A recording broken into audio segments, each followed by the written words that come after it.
You're watching Rogers TV.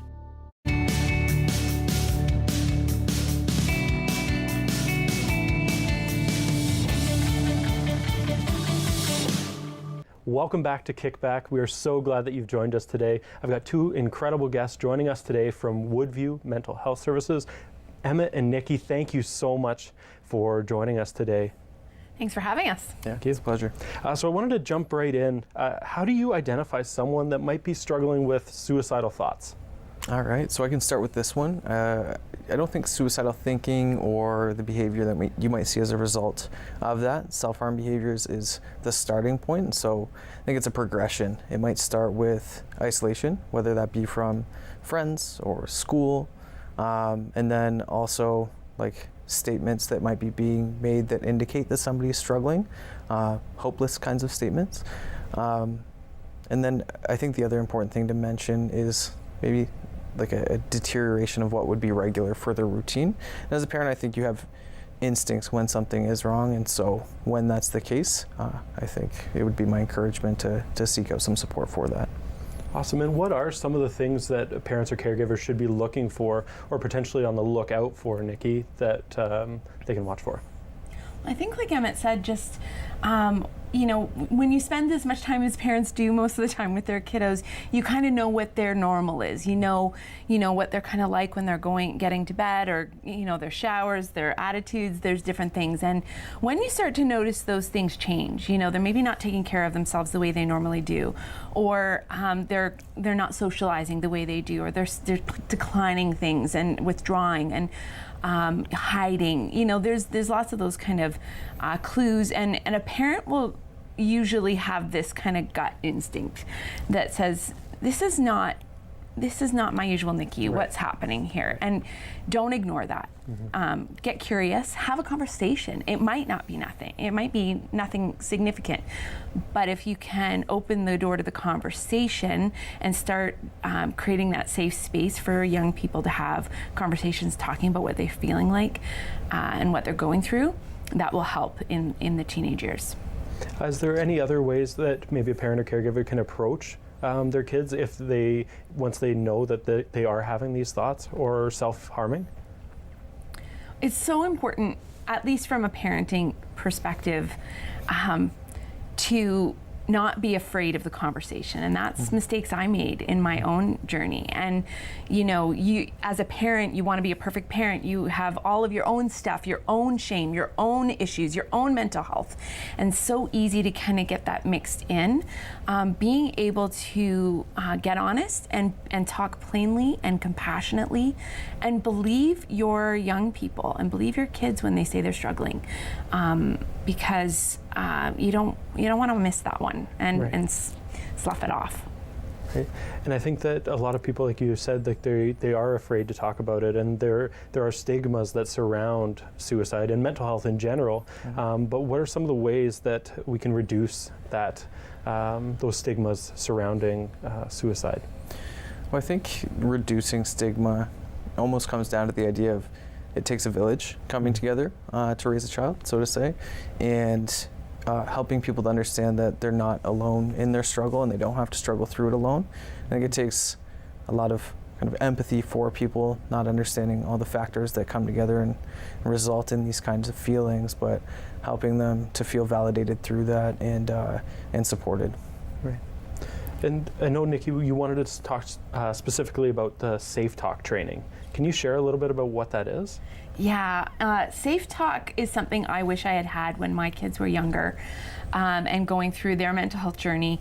I came to it as a result of that journey, but Safe Talk is basically a training that allows you as a caregiver, a neighbor, a friend, an aunt and uncle, grandma, wherever you might find yourself in relationship with people, that allows you to learn how to have these conversations, how to create safety around these conversations, and if you notice some things that are really concerning, how to ask the question and how to connect that young person or that loved one to support. So it's really basic but fundamental, and it addresses some myths that I had believed myself. And I'm really excited because Woodview is offering a free community-wide Safe Talk training February 6th from 9 a.m. to 1 p.m.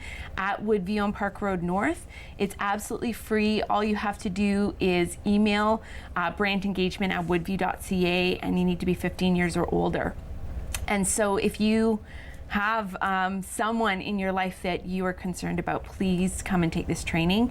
I know it's transformed my comfort level in being able to talk about suicide, which then reduces that stigma, which we were talking about too. And who would you recommend that to? Like, it's probably good also to, like, not just for people that are currently in that situation, right? Well, the great thing about this training is it arms you to be available and able to intervene or help or connect that person to resources, no matter who they are. So it could be a stranger, it could be somebody in your neighborhood.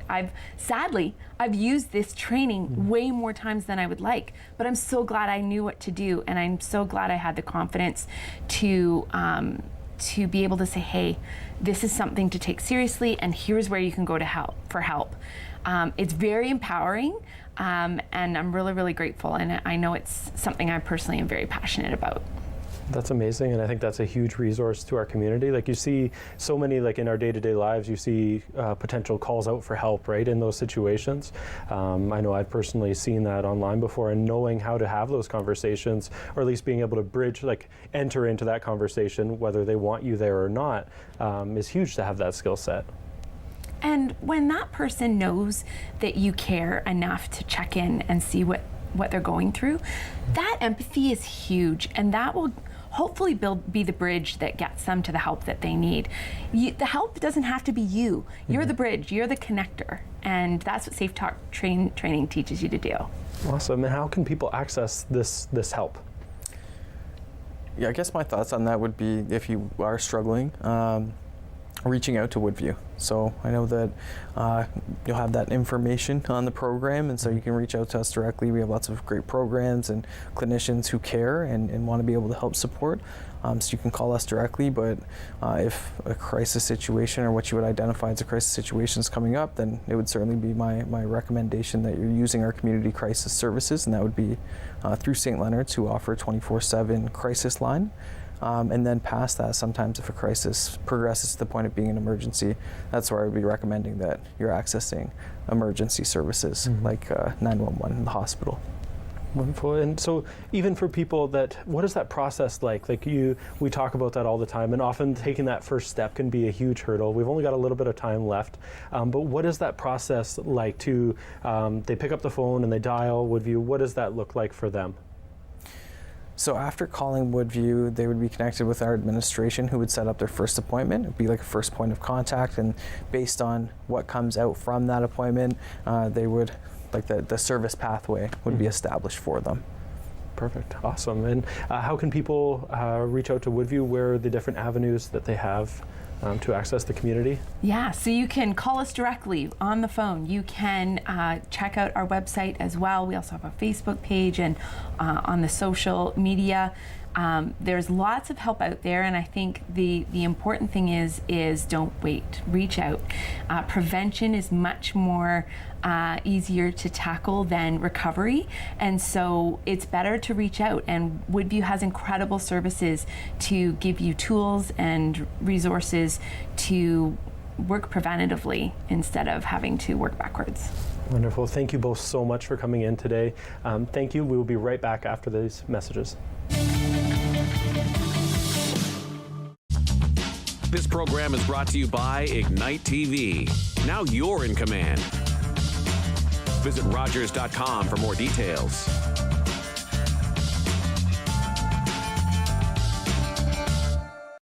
Hey folks, it's me, Giovanni Patini, the host of the RTV quiz show, the hottest show on television. It's the hilarious quiz show where you, the viewers, play for valuable non-existent prizes. It's got great trivia, fun facts, and a lot of laughs, all blended together in a perfect cocktail of edutainment. So join us Wednesdays at 7:30 right here on Rogers TV. Nice. On the Art Trail with Joanne returns for season 2. We have a terrific lineup coming up for you. We will be interviewing folks like gallery owners, musicians, a theater impresario, a master Japanese calligrapher, and much more. So watch On the Art Trail with Joanne, Saturdays at 7.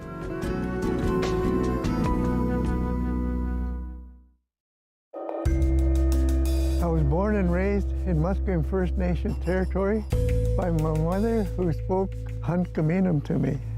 As a child, I ceased using my mother tongue, as to use any language other than English was considered not being Canadian, so I was told. The old people came to me in a dream and reminded me of who I am and where I come from. I have reawakened. My roots are strong, and I'm no longer a silent speaker. My language tells me where I'm from. It defines me and guides me to teach others to learn and understand our culture and traditions. A gift for those in the present and the unborn generations. What was lost is found.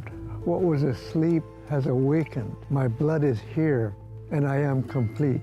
I have returned home. Welcome to Tapestry Hall Style. I'm Carolina Suarez, and I can't wait to show you the latest in entertaining, food, and fashion. Catch us in Tapestry Hall Style, coming soon on Rogers TV. When an impaired driver killed my brother DJ, some people used the A word. They called it an accident, but it wasn't. An accident implies that no one was at fault. But when someone impaired by alcohol and/or drugs chooses to drive, they're fully responsible for the crash that can result. So please, for the memory of my brother DJ and the thousands of families whose lives have been shattered by impaired drivers, let's drop the A word. A crash caused by impaired driving is not an accident.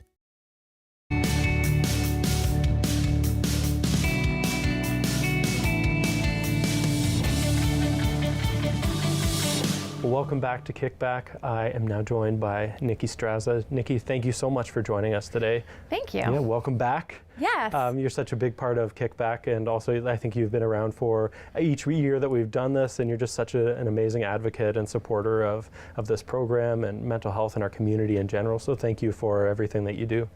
Thank you. Well, it's touched my life personally, and so I have found, I think, like many people who've gone through struggles, now you become really passionate about hoping that, helping people not go through what you went through. Right. And today you're here to share your lived experience of dealing with suicidal thoughts with your own child. Yeah. And can you just share a little bit about what that experience was like? It was hard. Yeah. And it's interesting because my eldest, Tate, they were going through a journey, and I could see that things weren't right, but I didn't know how to bridge the conversation. I didn't know what to ask. I didn't know how to talk about it. I was afraid. I was ashamed. I wondered if I was doing something wrong. And there was just lots of awkward emotion involved in all of these things. And Tate was going through self-harm and depression and suicide ideation, and it got to the point where several times we would land in the hospital and there would be crisis and it wouldn't go well, and I felt so helpless and so hopeless to know what to do. And thankfully I had a friend who gave me some really, really good advice in the middle of it. And they said two things. They said, one, never break connection with your kids. Your kids need a safe person to talk to. Be that person. And two, they said, always take a threat on their life seriously, even if it's coming from them. Right. And those two pieces of advice were really powerful and really helped me to navigate even though I didn't really know what I was doing. And now that I know what I know about how many supports there are in the community, about what is available, about safe talk training, about supports in the community, about the fact that you don't have to go through this alone, I think that's the biggest lie I believed as a parent is, what if someone else knows? Right. Well, if someone else knows, then you'll get help and you'll get support. And yeah, so that's some of my learning journey. And I just want to go back to the point of, like, you mentioned about them saying something, like them talking about self-harm, they're a threat on their life, even if it's them. And I think as parents, it would be easy, or as anybody, it would be easy to maybe say, well, they're just having a bad day, and not check in on that and just kind of fluff it off as that. And it's just so important to, like, I love that, like, take everything serious, because then you're keeping that connection, like you mentioned. And, well, they'll you know, even go, oh, it's fine. Because they don't want to burden you. Right. They don't want to be a burden. They don't want to cause you pain. And if both of us are happily avoiding the real elephant in the room, nobody gets the help. Right. And the truth of the matter is it's actually a bid for connection when they throw that out there and they're saying, I'm struggling and I don't know how to talk about it. Right. But the mistakes we make as parents is that we come down hard on them, we judge them, we don't empathize, we don't validate, we don't believe them, or we make it about ourselves and our own shame and how they're making us feel, or how, you know, we're being perceived and our reputation. And there's lots of mistakes we make as parents, but if we can really listen, believe, and act on the bids and the challenges that they throw out with empathy, that becomes really powerful, and transformation can come from that. Right, and I think your transformation to now working at Woodview is incredible. You living with this experience and now being able to work there and offer the services that you do. Can you share a little bit about why it's important for you, the work that you do there? I'm so excited about the opportunity I have to work at Woodview, because it's a very unique role that I think every organization in healthcare and mental health needs to have a role like mine. I am a person with lived experience on the management staff at Woodview, and my job is to broker and bring the stories of lived experience to the decision-making table so that we can make decisions about services and care for families and youth that has their voice represented, and that we can co-create these things together, and it's amazing. And I love the fact that Woodview listens to clients and youth, and I get an opportunity to be a part of that conversation. And I also get the opportunity to connect with families who are going through real hard things and whisper hope to them and surround them with people who care about them, and a community and a network of support, which I didn't have and wish I had and found in Woodview. Right. And I'm grateful to be a part of that now. And why is it important for you to share your story? Like, we have incredible people coming on, much like yourself, sharing their personal stories and just advocating. So why is it important for you to come on here and share your personal experience? I think shame cripples us, and shame keeps us quiet. But when we can talk about important and difficult things in safe places, people can be saved, helped, changed, supported, transformed. And I had to come out of shame and realize it wasn't anything like I was thinking it was. There is support. You are loved. People do care about you. There is help. And when I can share my story about the things that kept me hiding and the lessons I've learned about what a lie that was, I'm hoping that empowers someone else to believe that that's true for them too. Amazing, and thank you so much for doing that, Nicki. What advice would you give to parents that maybe are going through something, the exact same thing or something similar that you went through? Don't wait to ask for help. I made the mistake of waiting till it was a crisis before I reached out for help for myself and help for my child. And that, I'm glad it didn't end tragically, but it could. Don't wait. There is help at every stage, whether it's anxiety or depression or whatever. There's help all along the road. Prevention is better than recovery. And so reach out to Woodview, give us a call. We can help kids, youth. We support all the families. We have our Parents with Children of Mental Health support group that happens every month. We have our engagement network. We have a lot of resources available for families, no matter where you are in the journey. So even if you're just curious or concerned, reach out, get some resources, get some help, because that might be the very thing that brings an intervention that changes the trajectory of that journey for you and your child. Awesome, and I know Woodview offers many programs and it covers such a wide base, and they offer so many workshops to the community. Can you share a little bit about how people can find and engage with Woodview on all those different levels? Absolutely. So woodview.ca, of course, is our website. We have our engagement network. If you are interested in being a part of that, you are welcome to. You can stay more connected to some of the things that we're doing. We have our YouTube. We have, of course, you can just straight up call and talk to someone in person, and we'd be happy to help. And there's lots of resources, and our engagement committee is heavily working on creating more resources so that the common things that many families struggle with, there's going to be free resources available through our website and through our center to be able to support families in this. Wonderful. Thank you so much, Nicki, for joining us today and coming in here and sharing your personal story and the services that Woodview offers. We will be right back after this.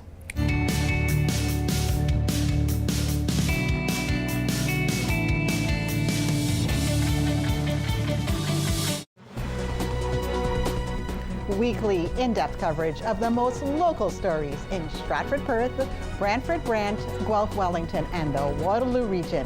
Hyperlocal stories that matter to you and your community. All this and more on your Region This Week. All local, all year round. New episodes every Friday at 7 p.m. right here on Rogers TV.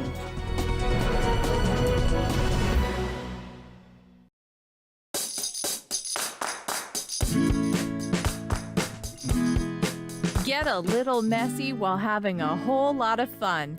Mindful Makers explores the world around you and inspires you to think outside the box. Join Agnes and her friends as they share crafty projects and talk to local artists.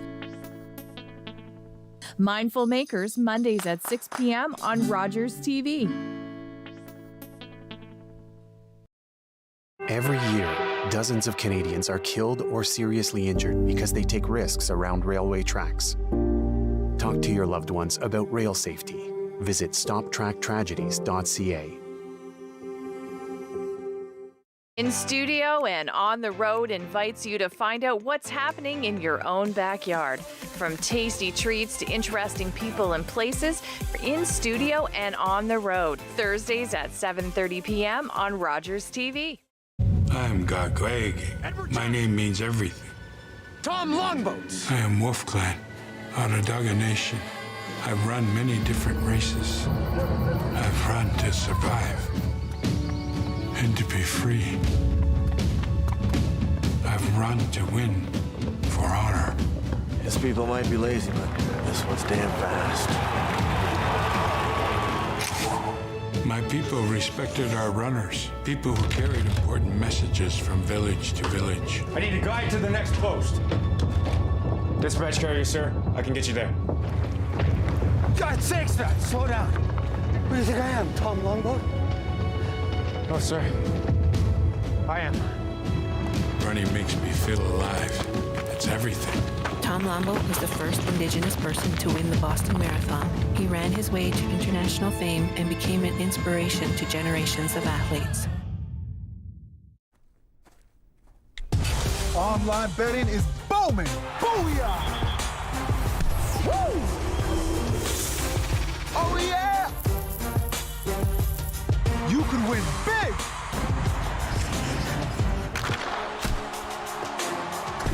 But you could also lose. There is risk with online gambling, and that's a reality nobody's shouting about. Learn about safer play at knowtherisks.ca.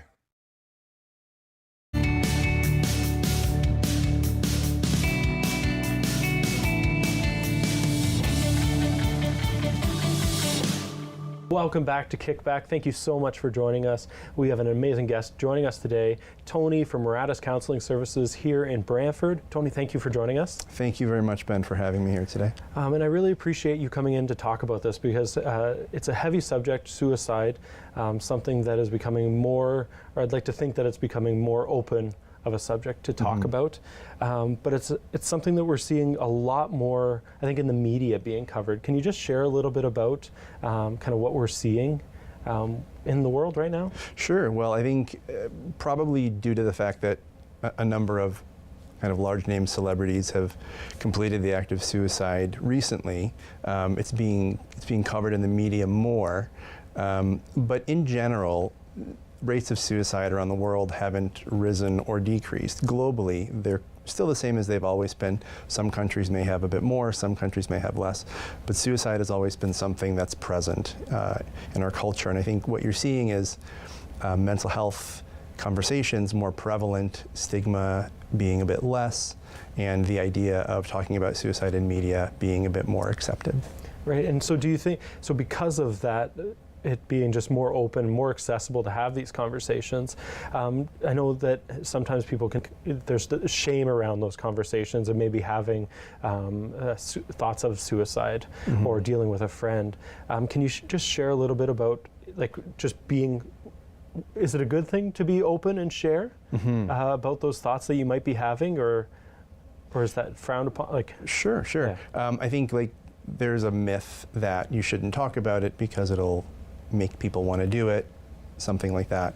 But generally the idea is, like, you know, if someone's struggling with something and they have no place to put it, like these thoughts and ideas that they're having, and they feel from the people around them that those thoughts are wrong or that they're wrong for having them, then generally the emotions get a bit more intense and they get stronger. You kind of have to think of it like a balloon letting out air. If you have a place to put the conversation, then that kind of decreases the amount of pressure. So generally within the mental health community, the idea is talking about suicide and thoughts of suicide is not really propagating the idea of the act of suicide.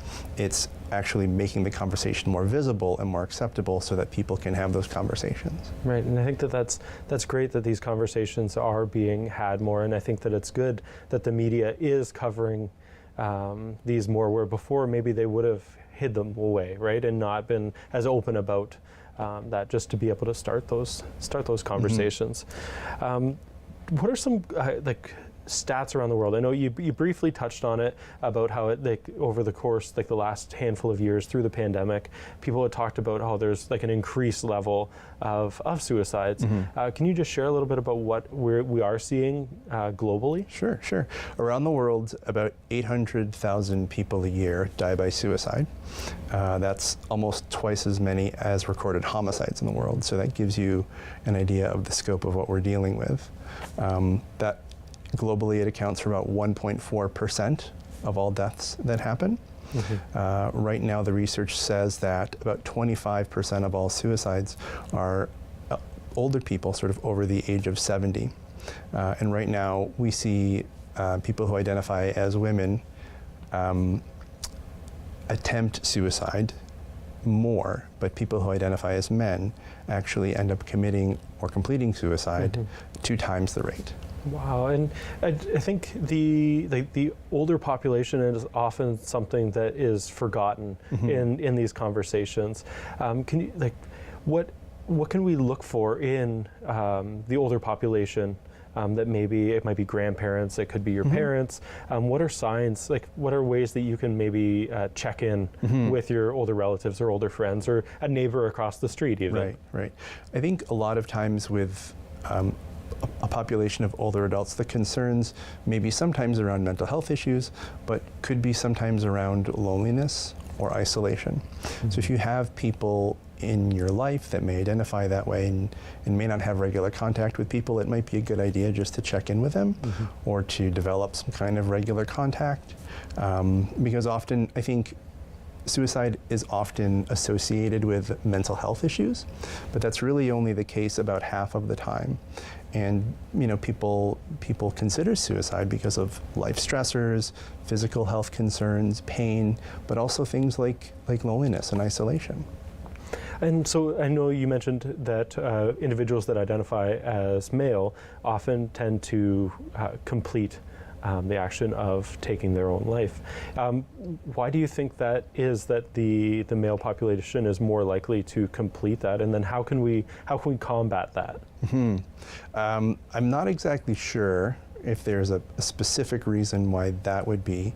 I think often people who identify as male are more secretive about their emotions, and sometimes might have more aggressive or intense emotions, and may make attempts that are sometimes more violent, that often lead to the completion of a suicide. Right, and so again, I just want to touch on, like, what can people do if they find themselves interacting with somebody that maybe is having suicidal thoughts, or you think that maybe there is an issue there? I think the first thing to encourage people to do, if they're having thoughts of suicide and they tend to be happening with some kind of regularity and intensity, is to seek some sort of professional help. Some kind of therapeutic intervention is kind of the first step. If you're concerned for someone's safety, like they have a plan to do something, or they've started gathering stuff that they need to complete the act of suicide, then that's a more emergent situation and requires more acute attention. So, engaging emergency services, going to ER, 911, stuff like that.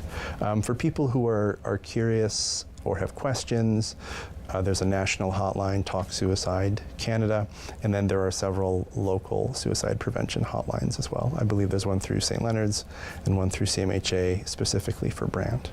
And what does that look like for somebody that maybe is having these thoughts, and they then call one of these hotlines? Can you just share what that interaction, we've only got a little bit of time left, but can you just share what that first initial reaction or interaction is going to be?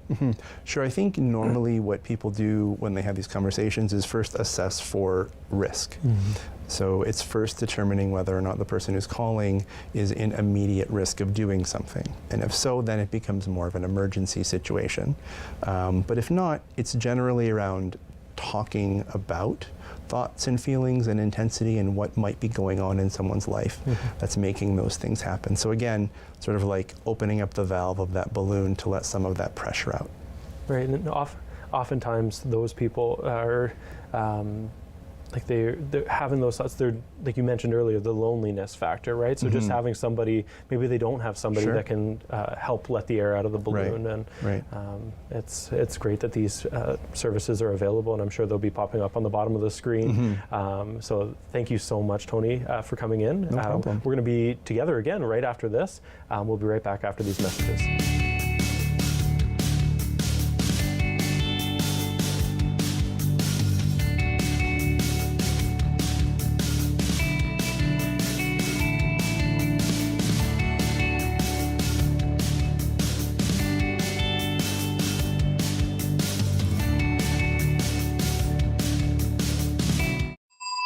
It's me, Giovanni Patiti, the host of the RTV quiz show, the hottest show on television.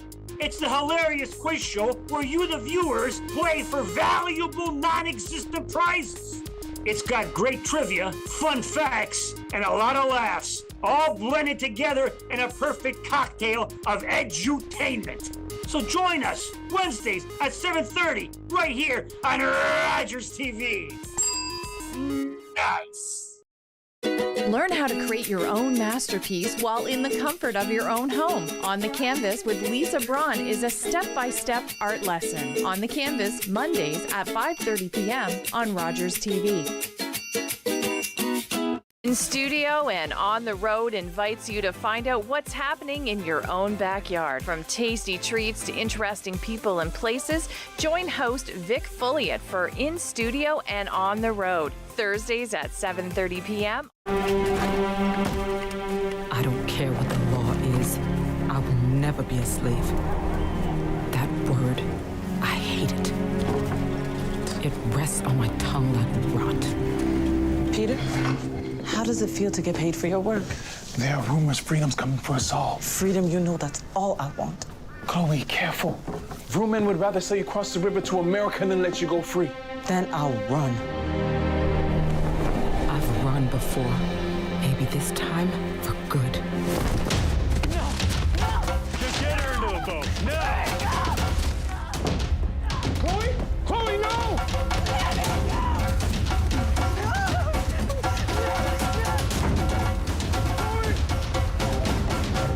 of Chloe Cooley's resistance led to Canada's first legislation limiting slavery. After 200 years, slavery was abolished in Canada in 1834. Our world is changing. Now more than ever, we have seen firsthand the brutality of systematic racism. Here in Canada, we can do better. It is time to connect, commit, and change. I'm Queen. And I'm Aaliyah Ali, and we're inviting you to join us on Diverse and Converse. We'll connect you with leaders from the Black, Indigenous, and people of color communities. Now is the time for change.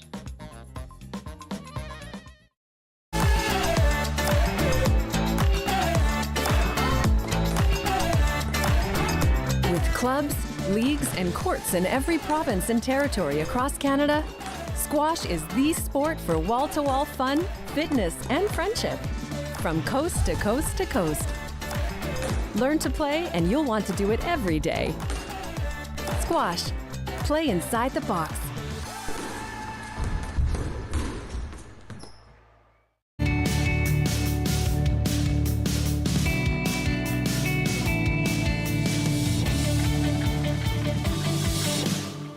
Welcome back to KickBack. We've got Tony joining us today from Maratos Counselling Services. Again, Tony, thank you so much for joining us here today in the studio.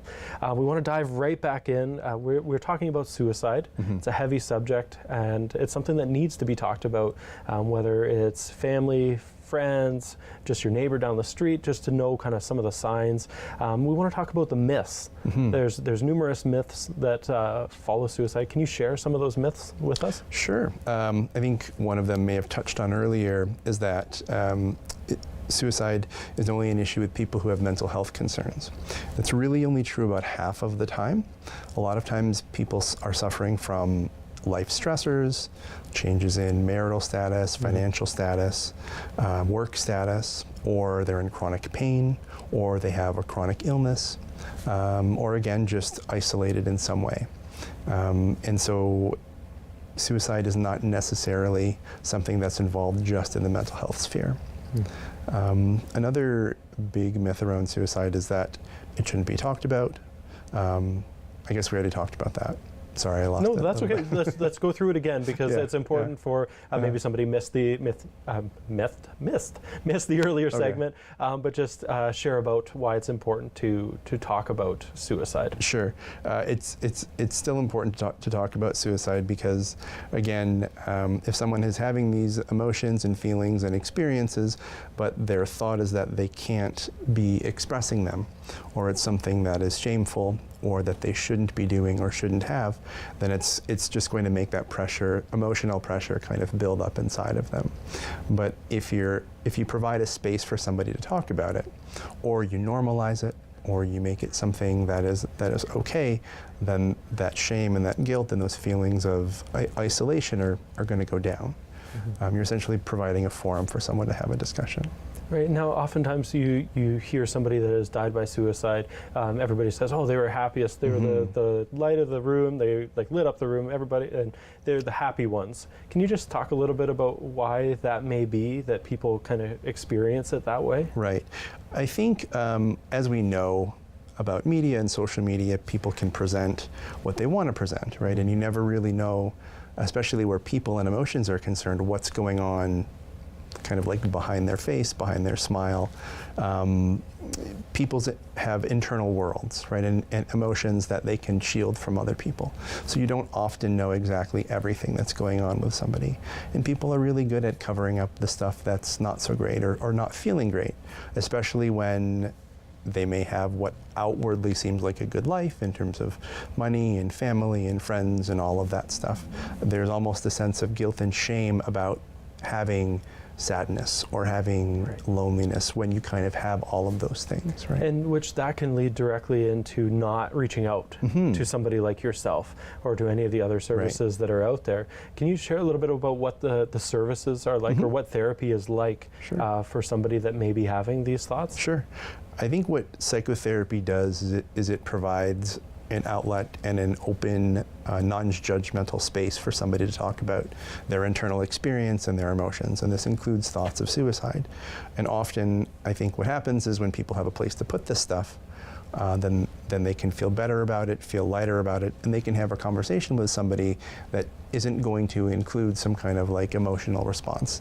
If you have that conversation sometimes with a parent or a close friend, and they might not necessarily know what to do with that information, so it could go a bit differently, but sometimes when you're talking with a therapist who's trained to have these discussions, they tend to go a bit more smoothly. Right, and I think that's such an important piece to engage, like to just, if you're experiencing these thoughts or any mental health, like anything, finding, if you talk to somebody and they don't give you what you need to get out of that, go to the next person, right? Like don't let that first person, oh, that's just how you've always been like that, right? Like you probably see a lot of that, just, and it's so important to just find that person that you can get in front of and just share. And I love the analogy of letting the air out of the balloon to reduce that pressure, because it's so true. The longer you hold something in, the worse your mind makes it.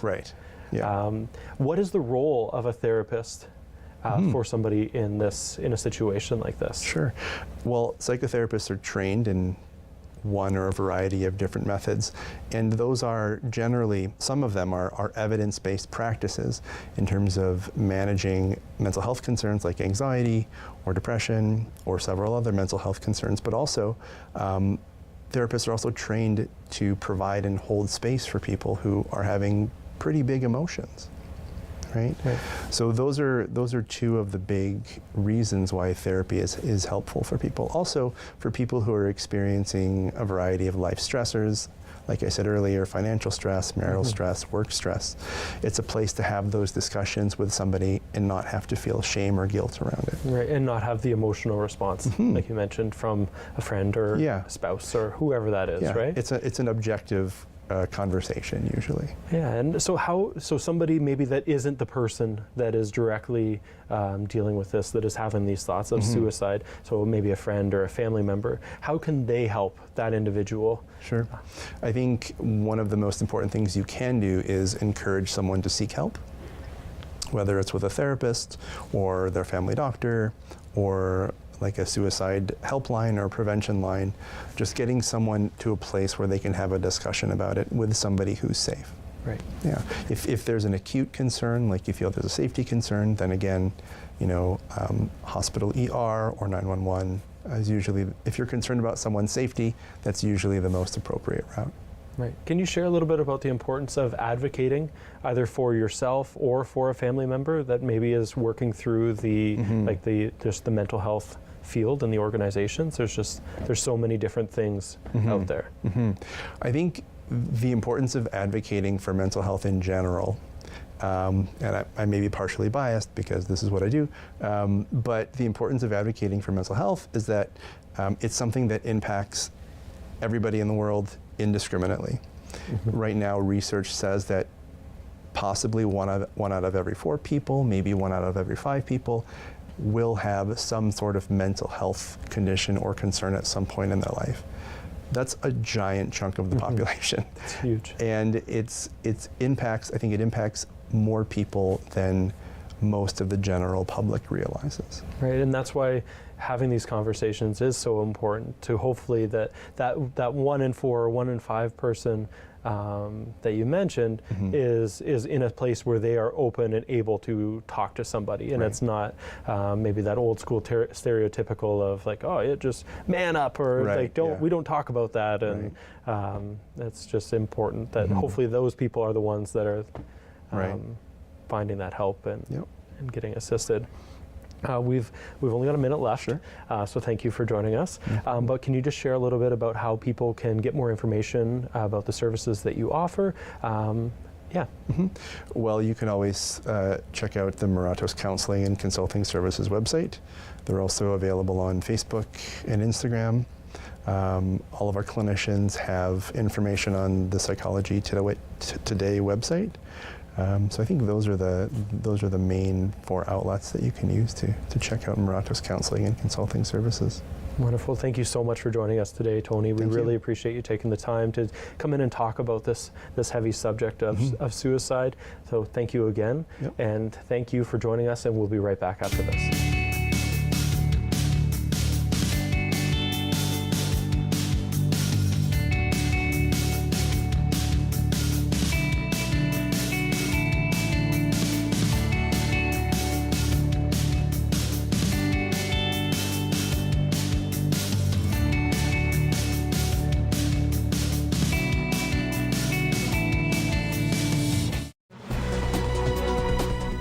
weekly in-depth coverage of the most local stories in Stratford, Perth, Brantford, Brant, Guelph, Wellington, and the Waterloo region.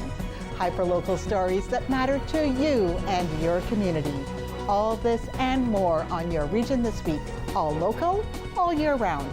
New episodes every Friday at 7 p.m. right here on Rogers TV.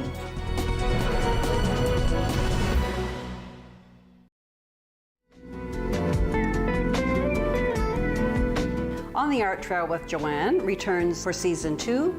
We have a terrific lineup coming up for you. We will be interviewing folks like gallery owners, musicians, a theater impresario, a master Japanese calligrapher, and much more. So watch On the Art Trail with Joanne, Saturdays at 7.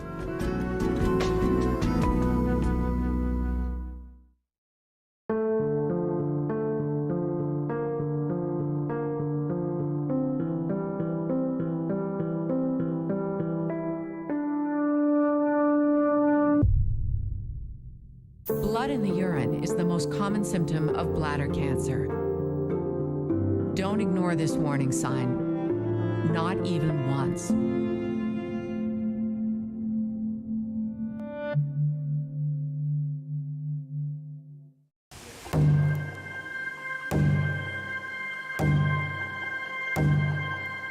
Heartbeat of Mother Earth, I feel you and embrace your warmth. I see you dancing through the trees. Your song floats on the summer breeze. Community, we come together. We are the voice of our ancestors. Thankful for how much you bless us. Feel the thunder in the drum. All our voices sing as one. Feel the power, feel the pride. Feel the drumbeat deep inside. Feel the boom, feel the bass. Let's let go of time and space. It'll make you dance, it'll make you sing. Ode Wegun, Wedok Wishin. The drum will lead you, take you far. Always remember who you are. Learn how to create your own masterpiece while in the comfort of your own home. On the Canvas with Lisa Braun is a step-by-step art lesson. On the Canvas, coming this fall to Rogers TV. October 5th, 2014, my daughter was hit by a train. She was walking along the sides of the tracks, and it shattered her world.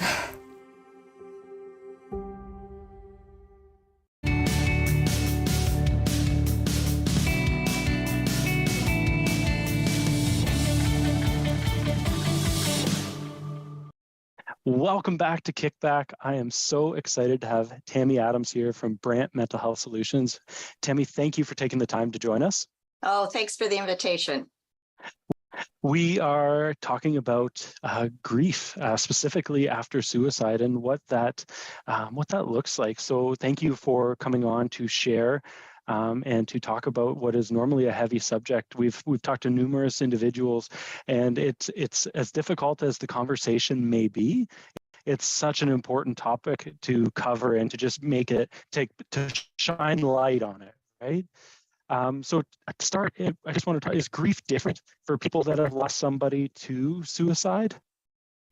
I find that grief brings up different emotions in regards to the fact that there are a lot of unanswered questions. And for many people who have had a loved one who has committed suicide, there is also this kind of nagging element that perhaps they missed something. But having said that, grief does not have any set process that you go through. And so everyone who experiences suicide, say in their family or in their close circle of friends, everybody in that circle will respond to the suicide 100% differently. And that's based on their personal relationship with the person who has died. And so even though I say suicide kind of puts it in this special category where, it seems to be more personal with these unanswered questions, and maybe perhaps I missed the signs, I also want to stress that there is no set way that we're expected to go through this grief, and it will be based on the relationship the person has had.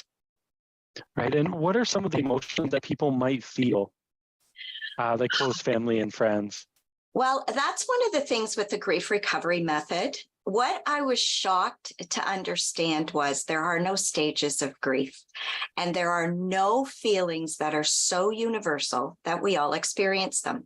So one of the reasons we tend to get stuck in this grief cycle is the 5 stages of grief that we're all so familiar with are actually for someone who is going through the dying process. And Elizabeth Kubler-Ross, who created these 5 stages, said herself, never support someone who's grieving using these stages. So what I'll do is I'll highlight maybe some of the emotions people might feel, stressing the fact that if you don't feel these, there's nothing wrong with you. Okay. So because of the roller coaster of emotions, people can be exhausted. They can find that their sleep has been affected, their diet has been affected, their ability to concentrate and focus has been affected. And for some people, but not everyone, there can be a low-grade anger. And I do find this shows up more often if it's a suicide. And I think it goes back again to those unanswered questions, or maybe directed at self in the fact that, did I miss something? Did I miss a cue? But there are so many different ways that this can show up. It's hard to really create kind of a list that applies to everybody. Is there a stigma that people feel after losing a loved one to suicide? I hear that. It doesn't show up so much in my practice, but I do hear that. I think there is an even greater stigma attached to the word grief. So if we could just take 30 seconds and look at that word, I think it would be really important. We tend to associate grief with the death of a loved one or maybe a broken relationship. But what I'd like the audience to do is just filter their life through these 5 statements. Grief is the normal and natural reaction to an emotional loss of any kind. Grief is the conflicting feelings brought about by a change in something that's familiar. Grief is about those things that we wished had been better, different, or more. It's about all of our unrealized hopes, dreams, and expectations. And it's about the things that were left unsaid. And I think that last one really is the one that applies most to a suicide. Those things left unsaid, the whys that are unanswered. But that is really the true definition of grief. And so if we look at how our bodies are wired to do 2 things: to complete the experience emotionally, which has always been normal and natural until we were taught otherwise. And the other thing is to go back and rewrite the chapter that has already happened, especially if we don't like the ending. So if we're constantly ignoring the need to complete the circuit, and if we're always trying to rewrite a story that's already happened, I think you can see how we get stuck in our grief. And then if you take it back to the fact most people don't even know the true definition of grief, I think the stigma starts there. It's just not normal to reach out and ask for help, and yet it should be the most normal thing on the planet. Right. And what does counseling or therapy look like for grief? So again, my approach is completely different. It's an alternative to therapy, traditional therapy. It's actually an education program.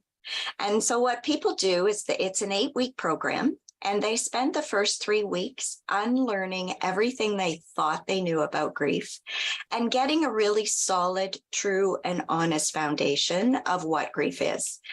And then what we do is we identify those losses that feel unfinished. And then I take them through a very specific 4-step process to identify, process, and heal those unfinished emotions. And it's pretty amazing at how quickly people can move through the program. That's amazing. And thank you for the work that you do, Tammy. Thank you. What are some warning signs, not specifically for the individual that is struggling, but the individual that's struggling with grief after somebody may have taken their life by suicide? What are some warning signs with them that they may need to seek help? I think one of the things is at the Grief Recovery Institute, we talk about STIRBs, and STIRBs are short-term energy relieving behaviors. When we experience a loss, it's normal and natural to distract ourselves, to kind of use up this extra energy that we find that we have inside of us.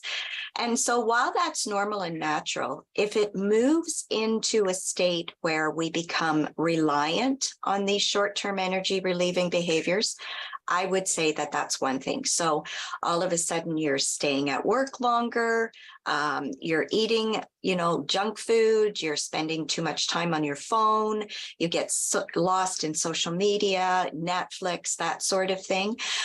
So I think that's one of the things, just the STIRBs alone, because we can't change what we're not aware of. The other thing we refer to are the 6 myths.